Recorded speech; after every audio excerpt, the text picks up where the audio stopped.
নমস্কার বন্ধুগণ, welcome to Riaz lifestyle. আপনারা দেখছেন আমার সারাদিনের একটা ছোট্ট মিনি ব্লগ। সকাল সকাল উঠেই বাজারের উদ্দেশ্যে বেরিয়ে পড়েছিলাম স্কুটি নিয়ে, কারণ আজকে কিছু সবজি বাজার করতে হবে। আজকে ছিল দশহারার দিন, তাই মাছ মাংস ডিম নেওয়া যাবে না, কারণ সকালে আমরা নিরামিষ খাবো। নিরামিষ অর্থাৎ শুকনো খাবো। প্রথমেই সকালে ছাতু খেয়ে নিয়েছিলাম, আর মা বানাচ্ছিল কুমড়ো আলুর তরকারি ছোলা দিয়ে। আজকে সকালে মানে দুপুরের দিকে হয়েছিল লাঞ্চে লুচি আর কুমড়ো আলুর তরকারি।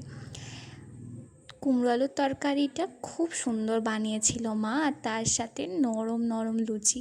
এটা ফুলকো লুচি ছিল, কিন্তু ভিডিও করার চক্করে একদম নেতিয়ে গেছিলো। বিকেলে একটু চা খেয়েছিলাম, তারপরে বসে গিয়েছিলাম কাজে বসলে আমার এক্সপ্রেশনটা এরকম হয়ে যায়। তারপর একটা মিষ্টি খেয়ে নিয়েছিলাম। আর যেহেতু দশহারার ভিডিওটা পোস্ট করছি, তাই সেদিন খেয়েছিলাম 10 রকম শাক ভাজা। রাতে এটাই নিয়ম যে 10 রকম শাক ভাজা খেতে হয়। আর তার সাথে আমাদের বাড়িতে প্রত্যেক বছর হয় ডিমের ঝোল। আমরা এই দিনে মাছ মাংস করি না, কিন্তু গরম ভাতে ডিমের ঝোল খেতেও কিন্তু বড্ড ভালো লাগে।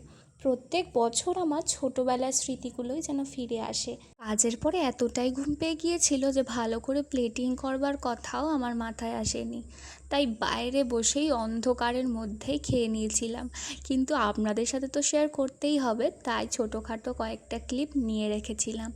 তো আপনাদের এই ভিডিওটা কেমন লাগলো অবশ্যই কিন্তু জানাতে ভুলবেন না।